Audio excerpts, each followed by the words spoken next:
सुखदेव भगवान कहते हैं, राजन तुमने बड़े उत्तम सवाल किए हैं। जीव मात्र को क्या करना चाहिए? तो सुनो, भगवान से प्रेम करना चाहिए और श्रोतव्यः कीर्तितव्यश्च स्मर्तव्यश्चेच्छता भयम्। हमें अधिक से अधिक कीर्तन करना चाहिए, भगवान का स्मरण करना चाहिए। अच्छा एक बात बताओ, आप जिनके बारे में सुनते हैं, आप किसी की बातें करते हैं, पड़ोसी की, पड़ोसन की, पति की, स्त्री की, पुरुष की, अच्छी बुरी कोई भी बातें करते हैं। जब आप किसी की भी बातें करते हैं तो आप जिसकी बातें ज्यादा करते हैं उन बातों से ये पता चलता है कि आपका मन वहीं लगा है, इसलिए वो बातें बार बार आप करते हैं। आप किसी स्त्री की बातें बार बार करें तो समझ लो कि आपके चित्त में कोई स्त्री बैठी है। आप बार बार किसी ना किसी पुरुष की बातें करें तो समझ लो कि आपके चित्त में वो पुरुष बैठा है जिसकी बातें आप बार बार कर रहे हैं। और यदि बार बार आप कृष्ण की बातें करें तो बात समझ में आ जाएगी कि चित्त में श्री कृष्ण बैठे हैं, इसलिए बार बार बातें कृष्ण की हो रही हैं। तो आपकी बातें ये बताती हैं कि आपके चित्त में कौन है। इसलिए व्यर्थ की बातें करने से शास्त्र और संत मना करते हैं। क्या करना है? श्रोतव्यः, ज्यादा से ज्यादा कथा सुनना है। कीर्तितव्यश्च, कीर्तन करो। स्मर्तव्यश्च, स्मरण करो। अच्छा एक बात बताओ, अब आप कहेंगे महाराज जी हम गृहस्थी आदमी हैं, हम गृहस्थ में रहते हैं, दिन भर कीर्तन ही करते रहें क्या? दिन भर स्मरण ही करते रहें क्या?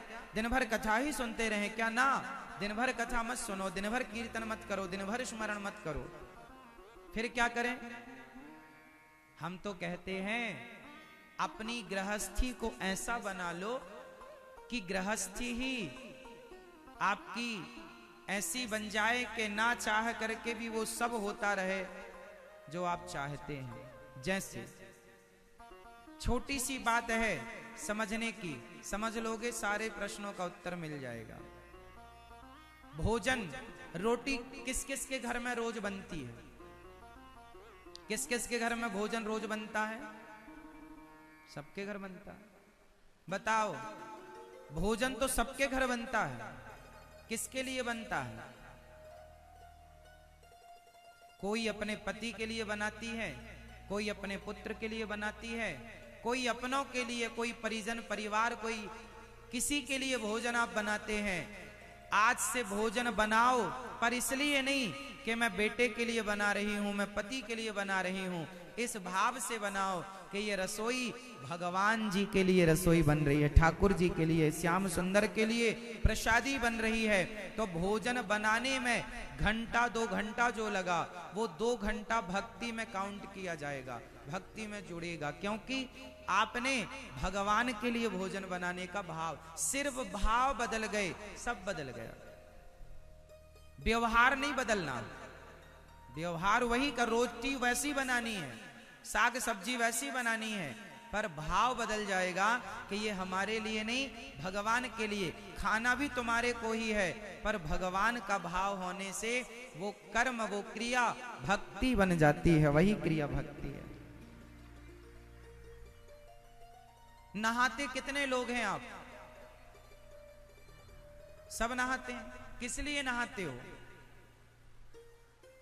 इसलिए नहाया करो कि हम भगवान के काम आएंगे। हम जल्दी स्नान करें। स्नान क्यों कर रहे हो? अरे स्नान ठाकुर जी के लिए कर रहे हैं, ताकि स्नान करके हम उनकी सेवा के योग्य हो सकें। हम उनकी सेवा के लिए स्नान कर रहे हैं, तो स्नान भी भगवान से जुड़ जाने से वो स्नान की क्रिया भी भक्ति हो गई।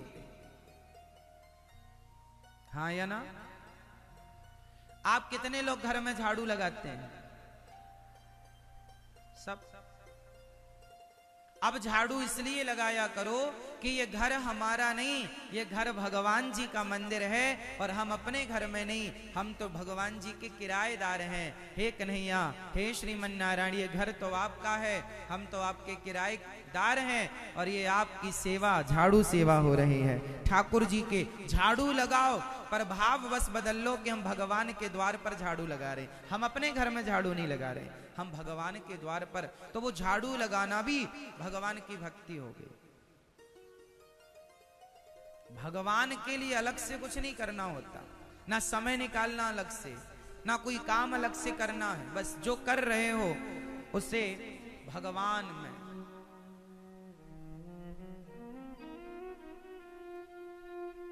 सबको भगवान में देखना स्टार्ट कर लो।